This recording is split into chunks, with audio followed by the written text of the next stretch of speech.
तीन ही एडवांटेजेस किताब आपके साथ शेयर कर रही है। पहली बात कि सिस्टमैटिक स्टडी करना आसान हो, यानी एक ग्रुप के अगर एक एलिमेंट की अगर हमें प्रॉपर्टीज का अंदाजा हो जाए तो उस ग्रुप में मौजूद तमाम अदर एलिमेंट की प्रॉपर्टीज के मुतालिक भी हम अंदाजा लगा सकते हैं। मिसाल के तौर पर बेटा, जैसे ग्रुप 1 है, ग्रुप 1 का पहला एलिमेंट लिथियम है। लिथियम के जब आप एटॉमिक स्ट्रक्चर की तरफ जाते हैं तो हम देखते हैं कि इसके लास्ट ऑर्बिट में एक इलेक्ट्रॉन। तो इसके बाद लिथियम के बाद सोडियम है, पोटाशियम है, रुबेडियम है, सीजियम है, वर्नेशियम है। इन तमाम एलिमेंट के जब आप एटॉमिक स्ट्रक्चर्स देखते हैं तो हमें पता चलता है कि इन तमाम के लास्ट ऑर्बिट में एक इलेक्ट्रॉन। तो एक एलिमेंट की प्रॉपर्टीज का अगर हमें अंदाजा हो जाए तो जर्नल तमाम बाकी एलिमेंट की भी प्रॉपर्टीज का अंदाजा लगाया जा सकता है। इसी तरह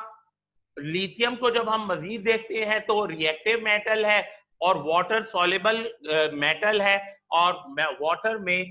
डिसॉल्व होकर वो बेस एक कंपाउंड फॉर्म करती है। तो lithium, sodium, potassium, rubidium, caesium, francium, ये ऑल मेटल्स भी यही बिहेव करती हैं,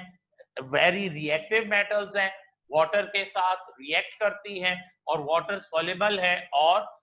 वाटर सॉल्युबल बेस जो है ये क्या करती हैं, प्रोड्यूस करती हैं। तो इस तरीके से एक ग्रुप पे मौजूद एलिमेंट को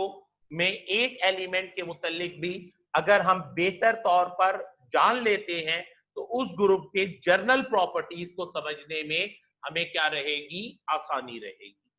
सेकंड पॉइंट वो जो मैंने आपसे अर्ज किया कि उसने प्रिडिक्ट किया कि जी फला फला एलिमेंट जो है वो डिस्कवर्ड नहीं हुए और बाद में डिस्कवर्ड हुए। मैंने इसको बात को पिछले हिस्से में भी डिस्कस कर दिया था आपके साथ कि 80 to 90% जो मेंडलीव ने एलिमेंट की प्रिडक्शन की, वो प्रिडिक्ट किया वो एलिमेंट वैसे ही या सिमिलर प्रॉपर्टीज के एलिमेंट जो है डिस्कवर्ड हुए। यहाँ पर भी पैराग्राफ के अंदर आपको उन एलिमेंट्स के मुतालिक एक दो एग्जांपल जो हैं वो आपके साथ शेयर की गई कि कौन कौन से एलिमेंट हैं जिनके मुतालिक उसने क्या किया था, प्रिडिक्ट किया था, और बाद में वो एलिमेंट वैसी ही प्रॉपर्टीज के साथ डिस्कवर्ड हुए जैसा कि सजेस्ट किया था मेंडलीव ने। और तीसरी बात ये एक अहम बात है वो कि इसका फिर हमें बाद में हम देखते हैं कि कई जगह पर मेंडलीव ने गलत इस्तेमाल भी किया है, आगे चलकर हम डिफेक्ट में बात करेंगे उसकी, कि उसने बास एलिमेंट की जब अपने एडजस्टमेंट्स करना शुरू की उसने एलिमेंट को, तो उसने देखा कि कुछ एलिमेंट एडजस्ट नहीं हो रहे। सो उसने ये कंसीडर किया कि इनके जो एटॉमिक वेट कैलकुलेट किए गए हैं वो दुरुस्त नहीं, तो उसने उनके एटॉमिक वेट को चेंज किया कि भाई इनके एटॉमिक वेट ये नहीं हो सकते, मेरे टेबल के मुताबिक और मेरी जो मेरी रिसर्च और इन्वेस्टिगेशन है उसके मुताबिक ये है कि ये एलिमेंट का जो मास होना चाहिए या एटॉमिक वेट होना चाहिए वो ये होना चाहिए। चुनाचे उसने बहुत सारे एलिमेंट के एटॉमिक वेट्स चेंज कर दिए, और दिलचस्प बात यही है कि बेशुमार जो एटॉमिक वेट उसने चेंज किए वो आगे जाकर इन्वेस्टिगेट हुए कि उसने दुरुस्त, लेकिन कई जगह पर